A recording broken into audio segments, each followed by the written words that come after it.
আজকে যারা আমরা এখানে একত্র হয়েছে, আমরা ধানের শীষের পক্ষে আমরা একত্র হয়েছে। আমরা ধানের শীষের পক্ষের লোক, আমরা অন্য কোনো পক্ষের লোক নই। আগামী জাতীয় সংসদ নির্বাচনে আমরা ধানের শীষের পক্ষে আমরা ভোট দেব, নিজেরা ভোট দেব এবং মা বোনদেরকে নিয়ে সেন্টারে যাব এবং ধানের শীষের পক্ষে আমরা ভোট দেব। আমরা ধানের শীষের লোক, আমরা অন্য কোনো লোক নই, অন্য কোনো দলের লোক নই, আমরা অন্য কোনো দলের ভায়া লোক নই। আমরা ধানের শীষের লোক। আমার বাবার সম্পত্তি আমরা পাবো, আমার বাবার সম্পত্তি আমার চাচাতো ভাইয়েরা পাবে না। তারেক জিয়ার ধানের শেষ, খালেদা জিয়ার ধানের শেষ, জিয়াউর রহমানের ধানের শেষ। এই ধানের শীষের কান্ডারি আমাদের নেতা আতিকুল ইসলাম শাওন সাহেব। আতিকুল ইসলাম শাওন সাহেব আগামীতে ধানের শীষ পাবে। এই ধানের শীষে আমরা ভোট দেব।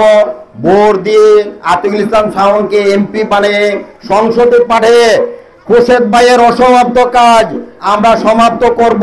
খোরশেদ ভাই এমপি বানাইতে পারিনি, খোরশেদ ভাইকে, শাওন সাহেবকে আমরা এমপি বানিয়ে তার ঋণ আমরা শোধ করতে চাই। এই বলে আমার বক্তব্য আমি এখানে শেষ করছি।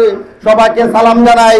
আগামী জাতীয় সংসদ নির্বাচনে সবার কাছে ধানের শীষ মার্কায় ভোট আবদার করে, বিনয় অনুরোধ করে আপনারা সবাই ধানের শীষ মার্কায় মা বোন যারা আছে সবাইকে নিয়ে যে ধানের শীষ মার্কায় ভোট দেবেন, এই আবেদনটুকু রেখে আমি আমার বক্তব্য শেষ করছি।